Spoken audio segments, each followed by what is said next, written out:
سے ہی مشروط کیا ہے کہ عمران خان سے ملاقات ہوگی تو ہم ریٹرن جو ہے وہ چارٹر یا ریٹرن جو ڈیمانڈ ہے ہماری وہ ہم حکومت کو دیں گے. دوسری بات, آپ معیشت کے حوالے سے بات کر رہے تھے.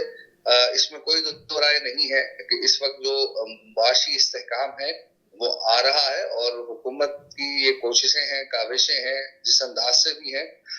لیکن اس وقت عمران خان فیکٹر جو ہے اگر اس کو حکومت ایک طرف رکھ دیتی ہے اور اپنی معیشت یا اندرونی جو پولیٹیکل اسٹیبلٹی ہے اس کو برقرار رکھتی ہے تو مزید ہمیں جو ہے وہ مستقبل میں اچھے معاشی جو میدان میں اچھی چیزیں سننے اور دیکھنے کو ملیں گی. لیکن اگر یہی فیکٹر جو ہے وہ گورنمنٹ کو ہٹ کرتا رہے گا اور گورنمنٹ اپنی تمام تر توانائیاں اس فیکٹر پر جو ہے وہ صرف کرے گی تو ڈیفینیٹلی پھر گورنمنٹ کے لیے مشکل ہو جائے گا, نہ سے ایک طرف تو معاشی استحکام اور دوسری طرف جو ہے وہ سیاسی استحکام بھی. تو اس لیے اس وقت کیونکہ گورنمنٹ کو تائید اور حمایت حاصل ہے تمام جو اسٹیک ہولڈرز ہیں, ادارے ہیں ان کی, تو حکومت کے پاس یہ ایک نادر موقع ہے کہ وہ اس وقت صرف اور صرف جو عوام کی فلاح و بہبود کے منصوبے خاص طور پہ اور دوسرے جو معاملات ہیں ان کی طرف توجہ دے, نہ کہ حکومت جو ہے وہ پی ٹی آئی کو کرٹیسائز کرے یا پھر حکومت عمران خان کو کرٹیسائز کرے, کیونکہ وہ کہتے ہیں نا کہ جس چیز کا تذکرہ, جس چیز کو ختم کرنا اس کا تذکرہ ختم کر دو. تو اگر حکومت خود یہ تذکرے کرتے رہے گی, آپ پریس کانفرنسز دیکھ لیں, آپ ٹی وی ٹاک شوز کے اندر حکومتی لوگوں کو دیکھ لیں, ان کی بات عمران خان سے شروع ہوتی ہے, عمران خان پہ ختم ہوتی ہے, تو اس سے جو ہے وہ حکومت کے لیے مزید مسئلہ جو ہے وہ پیدا ہوگا. تو اس کے لیے حکومت کو یہ کرنا ہوگا کہ صرف فوکس رکھنا ہوگا کہ اپنے ملک کی جو معاشی استحکام مزید جو ہے وہ بہتر کیا جائے اور ملک کے عوام کو کیا فائدہ دیا جائے, یہ حکومت کی سوچ ہونی چاہیے. ٹھیک ہو گیا. آپ نے ناظرین کو اس حوالے سے بھی بتائیں کہ یورپ نے 4 سال بعد پی آئی اے کی پروازیں شروع کر دی ہیں اور ترسیلات زر میں ریکارڈ اضافہ ہوا ہے. وزیر اعظم اس حوالے سے کہتے ہیں. میں منصور درانی صاحب آپ سے پوچھوں گا, یہ جو چیزیں ہو رہی ہیں, آپ نے کہا کہ عمران خان جب تک جیل میں ہیں ڈیفینیٹلی مشکلات ہوں گی, تو یہ تو ابھی عمران خان جیل میں ہی ہیں, وہ باہر تو نہیں آئے, لیکن ملکی حالات کچھ بہتری کی جانب گامزن ہوتے ہوئے نظر آ رہے ہیں آپ کو؟ جی بالکل, یہ تو ایسا تو بالکل نہیں ہے کہ حکومت ویسے جو ہے نا بیٹھے ہے اور کچھ بھی نہیں کر رہے. حکومت تو اپنا ایفرٹس کر رہے ہیں. میں تو ایک براڈ لیول کی بات کر رہا ہوں کہ بھئی اگر ہم نے آگے جانا ہے اور اس کے لیے سیاسی استحکام ملک میں بہت زیادہ ضروری ہے. سیاسی استحکام کے ساتھ ساتھ عمران خان کو اور تحریک انصاف کو بھی یہ سوچنا چاہیے, اگر ان کے مذاکرات اور ان کے فائٹ صرف اقتدار کے لیے ہے پھر تو بہت مشکل ہے. لیکن اگر وہ بھی یہ سوچ لے پازیٹیولی اور مثبت سوچ کے ساتھ یہ سوچے کہ بھئی اس وقت 25 کروڑ عوام کا مسئلہ ہے, اگر 25 کروڑ عوام کے مسائل پر فوکس کیا جائے اور سر جوڑ کے بیٹھ جائے, وجہ ہے کہ اگر سیاسی پارٹیاں صرف اقتدار تک محدود ہے کہ ہم نے بس جو بھی فائٹ کرنا ہے اس کا الٹیمیٹ مقصد اقتدار لینا ہے, پھر تو معیشت نہیں ٹھیک نہیں ہونا ہے. صحیح. یا اگر اسی طرح مسلم لیگ بیٹھی ہے اور وہ بھی صرف اقتدار پر فوکس کر کے اقتدار کو بچانا ہے, پھر تو معیشت ٹھیک نہیں. معیشت کے لیے ہم نے اقتدار کے جذبات کی قربانی دے کے آگے بڑھنا ہوگا. ٹھیک. منصور درانی صاحب, آپ ترجمان ہیں پاکستان تحریک انصاف پارلیمنٹیرین, کیا آپ سے اس حوالے سے پوچھوں گا, تحریک انصاف پارلیمنٹیرین جو بنائی آپ نے, آخر یہ منصوبہ کیا تھا, کہاں سے آیا, اور ساتھ جو الیکشن آپ نے لڑا اس میں آپ ایک سیٹ بھی نہ جیت سکے, آخر اس کی کیا وجہ ہے؟ اچھا, پہلی بات تو یہ ہے کہ ہم 2 سیٹیں پروونشل جیت چکے ہیں. ارباب وسیم ہمارا ایم پی اے ہے اور اقبال وزیر ہمارا ایم پی اے ہے پروونشل اسمبلی میں. یہ 2 سیٹیں ہم جیت چکے ہیں. اب آیا ہے کہ پی ٹی آئی پارلیمنٹیرین کیوں بنی. پی ٹی آئی پارلیمنٹیرین یہ ہے کہ یہ پی ٹی آئی کی پاکستان تحریک انصاف تھی, اور پاکستان تحریک انصاف کے ساتھ یہ سارے لوگ اکٹھے پالیٹکس کر رہے تھے. جب عمران خان نے پالیسی چینج کی, وہ ایک جنگ کی طرف چلا گیا, اس نے پالیٹکس کو ایک انتشار اور جنگ کی طرف لے گیا. پھر وہ سارا جنگ جو ہے وہ سندھ بھی وہ جنگ میں حصہ نہیں لے رہا تھا, پنجاب بھی اس جنگ میں اسی طرح ایکٹیو نہیں تھا, نہ بلوچستان سے کوئی. سارا جنگ انہوں نے آ کے پختونخوا میں پختونوں کے کندھوں پہ رکھ دیا. ہم نے یہ سوچا کہ بھئی ہم اس ملک میں سیاست ضرور کرتے ہیں لیکن ہم ملک کے اداروں کے ساتھ لڑ نہیں سکتے، اور اس کی بنیادی وجہ بھی ہے، میں آپ کو اس کی ایک بنیادی وجہ بتا دوں، اور یہ بہت لازمی بات ہے، یہ آپ سن لیں۔ اس ملک میں اقتدار کس نے کرنا ہے؟ اس ملک میں اقتدار یا تو سندھ نے کرنا ہے، یا پنجاب نے کرنا ہے، یا اسٹیبلشمنٹ نے کرنا ہے، اور جنگ ہم لڑے۔ عمران خان ہم سے جنگ لڑوانا چاہتا تھا، تو کس لیے ہم جنگ لڑے کہ ان تینوں میں سے کسی کو اقتدار مل جائے، ان کے اقتدار کے لیے ہم فیسلیٹیٹر بن جائے۔ اس لیے ہم نے ان سے الگ ہو کر ایک سیاسی راستہ اختیار کیا کہ نہیں، ہم یہ جنگ کا حصہ نہیں، لیکن اس میں یہ ہے کہ میں اس حوالے سے بھی پوچھوں گا آپ سے، کیونکہ دو آپ کے سابق وزرائے اعلیٰ آپ کے چیئرمین ہیں، مینز ان کی اگر بات کی جائے، وہ ہوتے ہوئے بھی آپ کے پی کے میں بھی اپنی حکومت نہ بنا سکے، کوئی بڑی سیٹس نہیں لے سکے، تو ڈیفینیٹلی عوام نے آپ کو مسترد کیا ہے نا۔ یہ بات آپ کی صحیح ہے، یہ اس طرح کی نہیں ہے۔ عوام نے فیصلہ کس چیز پہ دے دیا؟ عوام نے ڈیولپمنٹ پہ فیصلہ نہیں دیا ہے، عوام نے اس چیز پہ فیصلہ نہیں دیا کہ ہمارے لیے انہوں نے کتنا کام کیا ہے، چاہے صحت کارڈ ہو، چاہے ڈیولپمنٹ کے کارڈ ہو، نوکریاں ہو، ریفارم ہو۔ یہ خٹک صاحب کے دور میں اور محمود خان کے دور میں بہت زیادہ ہوئی ہے۔ لوگوں نے ایک بیانیہ پہ ووٹ دے دیا، بیانیہ کیا تھا؟ وہ اینٹی اسٹیبلشمنٹ بیانیہ تھا۔ ہمیں تو اینٹی اسٹیبلشمنٹ کی بیانیے کی وجہ سے ہمیں شکست ہوئی ہے۔ ڈیولپمنٹ، ریفارم اور پرامن، دیکھو جتنا امن خٹک صاحب اور محمود خان کے ادوار میں تھا، دہشت گردی میں کمی آئی تھی، پولیس ریفارم ہوئی تھی، ہمارے صحت ریفارم ہوئی تھی، اس میں کافی لوگ ہم سے خوش تھے، ڈیولپمنٹ کافی ہوئی تھی، چیزیں میرٹ پہ آ گئی تھی، یہ سارے ٹھیکے ایسٹ ٹینڈر اور اس کی طرف گئے تھے، اب سارا ملک اس کو فالو کر رہا ہے۔ ٹھیک، لیکن لوگوں نے ووٹ اس چیز پہ نہیں دیا، لوگوں نے تو بیانیے پہ ووٹ دے دیا، اینٹی اسٹیبلشمنٹ بیانیہ۔ ٹھیک ہے عمر حیات صاحب، آپ سے اس حوالے سے میں پوچھنا چاہتا ہوں کہ مذاکرات جو ہو رہے ہیں پی ٹی آئی اور مسلم لیگ نون کے، آپ کیا کہیں گے کہ اس سے عمران خان کی رہائی ممکن ہے؟ اور دوسرا میرا سوال آپ سے پی پی کے حوالے سے ہے، پاکستان جو پیپلز پارٹی ہے اس کو بھی بہت سارے خدشات ہیں، اور ساتھ اس حوالے سے کہ کیا پی پی پی کو سائڈ لائن نہیں کیا جا رہا آپ کے خیال میں؟ میں سر آپ کو ایک بات بتا دوں، پہلے میں آپ کے پیپلز پارٹی والے سوال کا جواب دے دوں کہ اس وقت پیپلز پارٹی جو ہے وہ تمام آئینی عہدوں کو انجوائے کر رہی ہے، اور تمام آئینی عہدے جو ہے وہ اس وقت پیپلز پارٹی کے پاس ہے، اور پیپلز پارٹی عوام کو یہ بتانا چاہتی ہے کہ ہمارا حکومت میں کوئی حصہ نہیں، لیکن حقیقت میں ایسا بالکل نہیں ہے۔ پیپلز پارٹی اس حکومت کی اتحادی ہے، پریزیڈنٹ پیپلز پارٹی کا، چیئرمین سینٹ پیپلز پارٹی کا، گورنر پارٹی اور بھی پرکس اینڈ پریویلیجز جو ہے وہ لے رہی ہے، ایگزیکٹلی، اس میں کوئی دو رائے نہیں ہے، ٹھیک ہے۔ اور پیپلز پارٹی کو کسی نے بھی سائیڈ لائن نہیں کیا۔ پاور شیئرنگ کا جو فارمولا ہے، اس پاور شیئرنگ کے فارمولے کے تحت پیپلز پارٹی کو حصہ بقدر جسہ اس حکومت میں مل رہا ہے، لیکن اگر کوئی بھی حکومت اہم فیصلہ کرتی ہے یا دیگر معاملات میں کسی بھی قسم کی لیجسلیشن ہوتی ہے تو پیپلز پارٹی اس کا حصہ ہوتی ہے، اور پھر اس کے ساتھ ساتھ دیگر جو اہم معاملات ہیں اس کے اندر بھی پیپلز پارٹی کے سٹیکس جو ہے وہ موجود ہے۔ ٹھیک، اب آپ کی بات، جو پیپلز پارٹی کے لوگ جو ہے وہ اگر حکومت کے خلاف ان کی کوئی ہوائی فائرنگ ہوتی ہے، میڈیا پہ آپ دیکھتے ہیں، تو وہ اس کو ہوائی فائرنگ ہی سمجھے، وہ بالکل بھی سنجیدہ نہیں ہے۔ وہ عوام کے اندر عوام کو یہ بتانا چاہتے ہیں کہ ہم اس حکومت کا پارٹ نہیں ہے، جو سخت فیصلے کیے جاتے ہیں ہم اس کا حصہ نہیں ہے، لیکن در حقیقت پیپلز پارٹی ان فیصلوں کا حصہ ہوتی ہے۔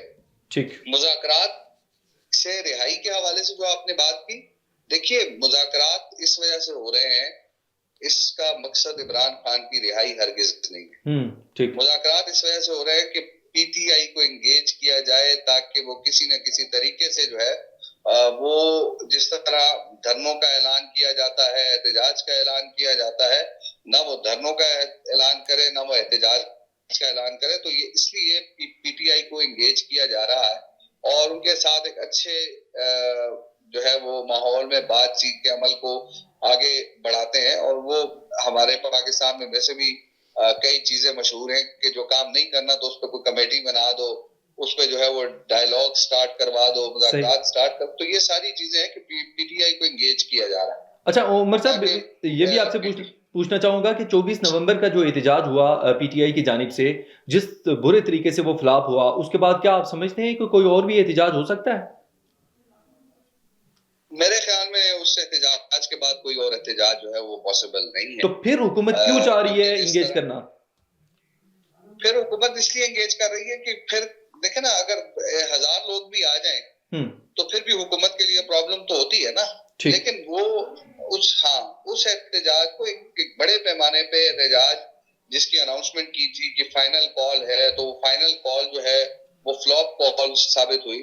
تو یہ یقینی طور پہ اس میں پی ٹی آئی کے جو لوگ ہیں، جو لیڈر ہیں باہر، جو ہر بندہ اس وقت تو لیڈر بنا ہوا ہے، لیکن یہ ہے کہ ان لیڈرز کے ساری کی ساری سبکی تو ان کو ہوئی، کیونکہ عمران خان تو اڈیالہ جیل کے اندر ہے. عمران خان نے تو کال دی تھی، لیکن وہ میدان چھوڑ کے بھاگ گئے، اور پھر آپ نے دیکھا کہ لوگوں نے ان کی گاڑیوں پر پتھراؤ بھی کیا اور ان کو برا بھلا بھی کہا. تو یہ ساری ایسی چیزیں ہیں کہ جو ہمیں نوٹ کرنی چاہیے. اور دوسرا ایک چیز میں آپ کو بتا دوں کہ علی امین گنڈاپور صاحب جو ہے وہ جس انداز سے اپنا جو سرکاری وسائل استعمال کر کے خیبر پختونخوا سے نکل کے اسلام آباد پہ چڑھائی کرتے ہیں، اگر کوئی ایسی حکومت ہوتی یا کوئی ایسے قوانین ہوتے تو اب تک شاید اس صوبے کے اندر گورنر راج لگ چکا ہوتا. تو یہ ساری چیزیں ایسی ہیں کہ کچھ چیزیں جو ہے وہ انڈر دی ٹیبل ڈسکشن اور پھر رات کی تاریکی میں پھر ڈسکشن ہوتی ہیں، تو اس حوالے سے تھوڑا بہت ایک لیوریج جو ہے ان کو دے دیا جاتا ہے. تو وہ اس کا فائدہ اٹھاتے ہوئے وہ کبھی نہ کبھی جو ہے وہ کہتے ہیں کہ کبھی کبھی پتھر مار دیا کرو تاکہ آواز آئے. تو کبھی کبھی یہ ہوگا کہ ہلکا پھلکا پتھر آ جائے گا اس طرف سے، تو تاکہ یہ بھی جو اڈیالہ میں قیدی ہے اس کو بتا سکے کہ ہم تو آپ کی رہائی کے لیے جو ہے وہ آواز اٹھا رہے ہیں. صحیح. منصور صاحب، آپ سے اس حوالے سے پوچھنا چاہوں گا، چھوٹی پارٹیاں کیا اسٹیبلشمنٹ بناتی ہے؟ یہ واقعی میں درست ہے؟ اور کیا ایک جمہوری نظام میں ایسے پارٹیاں بنا کر معاملات اگر چلائے جائیں تو آپ کے خیال میں کیسا ہے؟ دیکھو، اسٹیبلشمنٹ کا رول تو امریکہ میں بھی ہوتا ہے. ٹھیک، سمجھ آ گیا. تو آپ کی پارٹی کیا اسٹیبلشمنٹ نہیں بنائی؟ اسٹیبلشمنٹ تو اس کو ڈائریکٹ نہیں کہہ سکتے کہ اسٹیبلشمنٹ نے بنائی، لیکن ہر پارٹی میں اسٹیبلشمنٹ کا اپنا ایک رول ہوتا ہے، اس میں کوئی شک نہیں ہے. اس کو ہم کمپلیٹلی تو اگنور بھی نہیں کر سکتے نا کہ اسٹیبلشمنٹ کا رول نہیں ہوتا ان کا ان چیزوں میں. تو Pakistan Peoples Party, Muslim League, P T I, ساروں میں اسٹیبلشمنٹ کا ایک رول ہوتا ہے. ایون امریکن پالیٹکس میں اسٹیبلشمنٹ کا ایک رول ہوتا ہے. بنیادی طور پر چیز یہ ہے کہ آپ کے پاس اپنا سیاسی قیادت کتنا رچ ہے. ٹھیک. ہمارے پاکستان میں بنیادی طور پر سیاسی قیادتوں کا فقدان ہے، اس طرح کا قیادت نہیں ہے. جس طرح عمران خان کو ایک موقع ملا، کتنا غیر سنجیدگی سے اس نے اس چیز کو پلے کیا. اور یا جو ابھی یہ عمر بھائی نے بھی کہہ دیا کہ ان کا احتجاج ناکام ہے. احتجاج کیوں ناکام ہے؟ احتجاج تو وہ کر نہیں رہے ہیں. جھگڑے اور احتجاج میں فرق ہوتا ہے، فائٹ اور احتجاج میں فرق ہوتا ہے. وہ تو احتجاج نہیں، وہ تو فائٹ اور چڑھائی ہے. تو دیکھو، جب سیاست میں تشدد آ جاتا ہے تو اس کو کور کرنا پھر بڑا آسان ہوتا ہے. سیاسی احتجاج اور سیاسی سٹرگل کنٹرول کرنا ایک حکومت کے لیے پھر مشکل ہوتا ہے، لیکن سیاسی جنگ اگر انتشار اور لڑائی اور ان چیزوں میں چلا جائے تو پھر تو بڑے طریقے سے اس کو کور کیا جا سکتا ہے، جس طرح حکومت نے ان کو کور کر دیا اور اس کو قابو بھی کر لیا. اچھا، خیبر پختونخوا میں حکومت ہے تحریک انصاف کی، کتنے نمبر دیں گے 10 میں سے؟ جو ابھی تمام تر کارکردگی ہے علی امین گنڈاپور کی، اور وہاں پہ جو مسائل ہیں کیا وہ حل ہو رہے ہیں؟ اس کے لیے آپ بھی آواز اٹھا رہے ہیں یا نہیں؟ یار، فی الحال جو علی امین گنڈاپور کی حکومت ہے سب سے بیکار حکومت ہے، کرپٹ ترین حکومت ہے.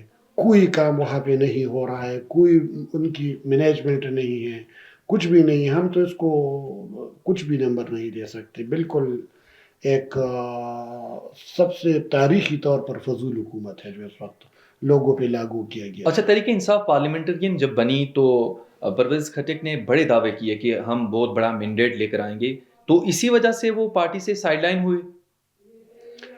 پرویز خٹک صاحب کا تو ایج کا بھی ایشو ہے، وہ تو کافی 74-75 ایئرس کا ہے اور کافی کمزور بھی ہے. اس نے اپنے ایک سٹرگل بھی کی. تو it is a but nature کہ ایک انسان کو اتنا بڑا سیاسی دھچکا ہو جائے تو پھر اس کو اور ریہیبلیٹیشن میں بھی کافی ٹائم لگتا ہے کہ بھئی ابھی اس کے ایج کا تقاضا اس طرح ہے. باقی اس نے اپنی اسٹرگل کی ہے، اس نے ہر جگہ پہ جلسے بھی کی ہے، ہر چیز کی ہے. لیکن میں نے آپ کو کہہ دیا کہ بھئی ہم تو ادھر اس کے دعوے جو تھے وہ اس بنیاد پہ تھے کہ بھئی میں نے یہ کیا ہے، یہ ریفارم کی ہے، پولیس ریفارم کی ہے، ہیلتھ اور ان چیزوں پر کی ہے، بہت میگا پروجیکٹ بھی کامیابی سے کیا تھا. وہ ان چیزوں پہ جا رہا، اس کو یہ علم اس میں نہیں تھا کہ بھئی نہیں، لوگوں نے ایک اینٹی اسٹیبلشمنٹ بیانیہ کے پیچھے جانا ہے. تو اور اسی وجہ سے پی ٹی آئی پارلیمنٹیرین کو جو ہے نا شکست ہو گئی. سمپل سی بات ہے. اچھا عمر صاحب، میں آپ سے پوچھوں گا کہ کیا سمجھتے ہیں عمران خان کا زیادہ دیر جیل میں رہنا پارٹی کے لیے بہتر ہے یا نہیں؟ کیونکہ آپ نے دیکھا کہ سلمان اکرم راجہ اور شیر افضل مروت کے درمیان بھی بڑی اس حوالے سے لڑائی چل رہی ہے، ان کی آپس میں لڑائیاں چل رہی ہوتی ہیں. تو یہ نہ ہو کہ عمران خان زیادہ اندر رہیں اور پارٹی یہاں سے فارغ ہو جائے. پی ٹی آئی کا جو سب سے بڑا مسئلہ یہی ہے کہ جو پی ٹی آئی کے اندر عمران خان کے بعد ہر شخص جو ہے وہ اس وقت لیڈر بنا ہوا ہے، اور جو یقینی طور پر ویسے ہی ان کی پارٹی کے اندر ایک پیشگی ٹوٹ عمران خان کے جیل میں ہونے کی وجہ سے شروع ہو چکی ہے. شیر افضل مروت ہوں، سلمان اکرم راجہ ہوں، شبلی فراز ہوں، یا دیگر کوئی اور اسد کیسر، عمر ایوب، تو یہ سارے ایسے لوگ ہیں کہ یہ سیلف پروجیکشن اور وہ تمام چیزیں ان کی ہمیں نظر آ رہی ہیں. صحیح. تو اب جو ایک نیریٹو سامنے آ رہا ہے پی ٹی آئی کا، وہ یہی ہے کہ ان کے نیریٹو کے اندر صرف اور صرف ایک چیز ہمیں نظر آ رہی ہے کہ عمران خان کی رہائی. تو عمران خان کی رہائی کے لیے ان میں سے ایک شخص بھی سنجیدہ نہیں ہے، اور اگر عمران خان باہر آ گیا تو ان کی دکانیں بند ہو جائیں گی. ایگزیکٹلی. سب سے بڑا مسئلہ یہی ہے. اس لیے نہ تو یہ مذاکرات میں سنجیدہ ہیں اس طرح، اور نہ ہی عمران خان کو باہر نکلوانے میں سنجیدہ ہے. اچھا، آپ کیا سمجھتے ہیں کہ پی ٹی آئی جو عام آدمی ہے جس طرح مہنگائی کی دلدل میں پھنسا ہوا ہے، حکومت تو کہہ رہی ہے، بہت بڑے دعوے بھی کر رہی ہے کہ معیشت ٹھیک ہو رہی ہے، عام آدمی کے لیے ریلیف آ رہا ہے، لیکن بنیادی طور پر عوام میں ایز سچ وہ ریلیف دیکھنے کو نہیں مل رہا، اور عوام بھی اس حوالے سے سراپا احتجاج ہیں. عمر ایاز صاحب، بہت ساری چیزیں آپ آن گراؤنڈ دیکھتے ہیں، گراؤنڈ میں ہوتے ہیں، اور بہت ساری آپ کے پاس انالیسس اس بنیاد پر ہوتا ہے کہ ہر چیز کی آپ کو خبر ہوتی ہے. کیا سمجھتے ہیں کہ Peoples Party, P T I اور دیگر جتنی بھی جماعتیں ہیں وہ واقعی میں عوام کے لیے آواز اٹھا رہی ہیں، یا سارے اپنے کیسز ڈیل کروا رہے ہیں؟ دیکھیے، یہ جو پولیٹیکل پارٹیز ہوتی ہیں، جس طرح یہ اقتدار حاصل کرتی ہیں اور ان کا مقصد عوام کو ریلیف دینا، اس انداز سے تو مجھے تو نظر نہیں آتا. آپ نے دیکھا کہ جتنی حکومتیں بھی پاکستان کے اندر آئی ہیں، چاہے وہ کسی بھی پولیٹیکل پارٹی کی ہوں، تو ان کا مقصد ایک ہی ہوتا ہے کہ اپنا جو گھر ہے، اپنے معاملات ٹھیک کرے. اب آپ کو میں ایک ایگزامپل دیتا ہوں کہ جو بھی ایم این اے الیکشن کنٹیسٹ کرتا ہے اور وہ جیت جاتا ہے، اور جو اسٹینڈنگ کمیٹیز ہوتی ہیں پارلیمنٹ کی، اس میں وہ انہی اسٹینڈنگ کمیٹیز کے اندر اپنے آپ کو یا تو اس کا چیئرمین بن جاتا ہے یا اس کا ممبر بن جاتا ہے کہ جن کمیٹیز سے اس کو کچھ فائدہ پہنچتا ہے. اور خاص طور پہ ہم دیکھتے ہیں کہ کوئی بزنس ہے، کوئی بزنس کر رہا ہے، یا پھر کوئی ایگریکلچرسٹ ہے، یا جس کے کوئی بھی معاملات ہے، تو وہ اسی کمیٹی کو پریفر کرتا ہے کہ مجھے یا تو اس کمیٹی کا چیئرمین بنایا جائے یا پھر مجھے اس کا ممبر بنایا جائے، تاکہ وہ اپنے کام جو ہے وہ نکلوا سکے. تو یہ پاکستان میں وہ کہتے ہیں کہ جس کی لاٹھی اس کی بھینس ہے. تو جس کے پاس پاور ہے تو وہی جو ہے وہ آگے بڑھ سکتا ہے، جس کے پاس پاور نہیں ہے. اب دیکھیں، آپ کے پاس 50 کروڑ روپیہ نہیں ہے، آپ ایم این اے نہیں بن سکتے. آپ کے پاس 1 ارب روپیہ نہیں ہے، آپ سینیٹر نہیں بن سکتے. تو بس یہ لوگ پیسے خرچتے ہیں اور پھر کماتے ہیں. یہ پولیٹیکل، یہ جو ہمارا جو سسٹم ہے، ڈیموکریٹک سسٹم، یہ ڈیموکریٹک سسٹم ہی نہیں ہے، یہ ڈیموکریسی ہی نہیں ہے. صحیح. پاکستان کے اندر یا ہم انڈیا کے اندر بھی دیکھیں، انڈیا میں بھی یہی حال ہے، لیکن یہ وہ ڈیموکریٹک سسٹم نہیں ہے کہ جس سے عام آدمی کو ریلیف مل سکے، عام آدمی فائدے میں رہے. آپ دیکھیں نا کہ آپ ایک پروجیکٹ عام آدمی کے لیے لانچ ہوتا ہے تو اس کے کک بیکس کہاں کہاں پہنچتے ہیں، ٹھیک، اس میں کمیشن کہاں کہاں پہنچتا ہے. تو اس لیے ہم تو بڑے کلوزلی چیزوں کو دیکھتے ہیں. ابھی یہ جو پی ڈی ایم گورنمنٹ تھی، اس میں جب ایس ڈی جیز کی اسکیموں کے لیے پیسے دیے گئے تو ایک رکن پارلیمنٹ نے سے میری بات ہوئی تو اس نے کہا یار مجھے جو ہے نا انہوں نے پیسے نہیں دیے اچھا ایس ڈی جیز کے، صحیح، کیونکہ جب میں نے ان سے پیسے مانگے کہ میں نے اپنے علاقے میں کچھ ڈیولپمنٹ اسکیمیں دینی ہیں تو انہوں نے کہا کہ آپ ڈیولپمنٹ اسکیمیں تو دیں گے لیکن مسئلہ یہ ہے کہ آپ کو ہمارا کمیشن بھی دینا پڑے گا۔ او ٹھیک، اس نے کہا میں تو اپنے پورے پیسے لوں گا، میں تو کمیشن آپ کو نہیں دوں گا کیونکہ میں نے اپنے لوگوں کو ڈیولپمنٹ اسکیم دینی ہے۔ ٹھیک، تو یہ ایسی چیزیں ہیں جی، کمائیاں ہو رہی ہیں، کام ہو رہے ہیں اپنے۔ ایگزیکٹلی، بالکل آپ کا پوائنٹ، پاکستان کا جو پولیٹیکل سسٹم ہے وہ ایسا ہی ہے۔ آپ کا پوائنٹ آ گیا۔ منصور درانی صاحب، آپ سے آخری کوسچن پوچھوں گا اس حوالے سے کہ آپ ابھی تحریک انصاف پارلیمنٹرین میں ہیں، کیا آپ کی جو قیادت ہے وہ یہ سمجھتی ہے کہ نیکسٹ جو الیکشن ہے وہ آپ پاکستان تحریک انصاف کے ساتھ مل کر لڑیں گے، پیپلز پارٹی کی طرف جائیں گے یا کسی اور پارٹی میں شمولیت اختیار کریں گے؟ کیونکہ ایسے تو واقعی میں آپ کے لیے بہت مشکل ہوگا۔ کیا ورڈکٹ ہے آپ کا؟ آنے والا الیکشن تو بہت دور ہے نا، اس سے یہ تو بہت بڑی پریڈکشن ہوگی اور میرے خیال میں ناممکن ہے کہ بندہ اتنا دور پریڈکشن کرے۔ لیکن ویسے پارٹی میں کیا چل رہا ہے؟ میں آپ کو ویسے ایک سیاسی جو ادھر سچویشن ہے اس پہ بات کرتا ہوں۔ دیکھو، پختونخوا میں پاکستان پیپلز پارٹی مرکزی پارٹی تھی، پاکستان مسلم لیگ مرکزی پارٹی ہے، پاکستان تحریک انصاف مرکزی پارٹی ہے۔ اب پاکستان پیپلز پارٹی نے وہاں پر سارا انحصار جو ہے وہ انہوں نے عوامی نیشنل پارٹی پہ کیا کہ عوامی نیشنل پارٹی ادھر جو ہے نا سیٹیں جیتے گی اور وہ پیپلز پارٹی کے ساتھ آگے جا کر اتحاد کرے گی۔ انہوں نے اپنا کوئی ایفرٹس ادھر نہیں کیا ہے پختونخوا میں۔ پاکستان مسلم لیگ نے تمام تر اپنا جو ہے ایفرٹس چھوڑ کے اور سارا ڈیپینڈ جے یو آئی پہ کیا ہے۔ انہوں نے خود وہاں پر سپیس خالی چھوڑ کے، تو لوگ تو ایک مرکزی پارٹی میں جانا چاہتے تھے، مرکزی پارٹی کی جو ہے نا عوام تک ایکسیس نہیں تھی ان دو پارٹیوں کی، تو لوگ مجبوراً پی ٹی آئی کے ساتھ چلے گئے کہ بھئی مرکزی پارٹی یہ ہے۔ اب جو موجودہ علی امین گنڈاپور کی حکومت وہاں پر آ گئی تو علی امین گنڈاپور نے وہاں پر جو ہے نا ان کا کوئی پرفارمنس تو ہے نہیں عوام کے لیے کوئی ریلیف تو لا نہ سکے، تو اس وجہ سے وہاں پر پیپل پارٹی اب جا کے بہت زیادہ پاکستان تحریک انصاف جو ہے وہ جا کے بہت زیادہ ٹوٹ پھوٹ کے شکار ہوگی۔ تو ہمارا ادھر ابھی جو آنے والے الیکشن ہے اس میں مسلم لیگ نون کے ساتھ بھی ہمارا پیچ اپ ہو سکتے، وجہ کہ ان کے پاس اتنے الیکٹیبل کینڈیڈیٹ پختونخوا میں نہیں ہے جتنے ہمارے پاس ہیں، نہ پاکستان پیپلز پارٹی کے پاس ایز سچ کوئی الیکٹیبل کینڈیڈیٹس ہے جتنے ہمارے پاس ہیں۔ جو ہمارے لوگ الیکشن ہار چکے ہیں نا وہ بھی اے این پی اور پیپلز پارٹی مسلم لیگ اور جے یو آئی سے زیادہ ہمارے کینڈیڈیٹس تھے، ٹھیک ہے، جو 5,000 سے لے کر 20,000 تک ووٹس لے چکے ہیں۔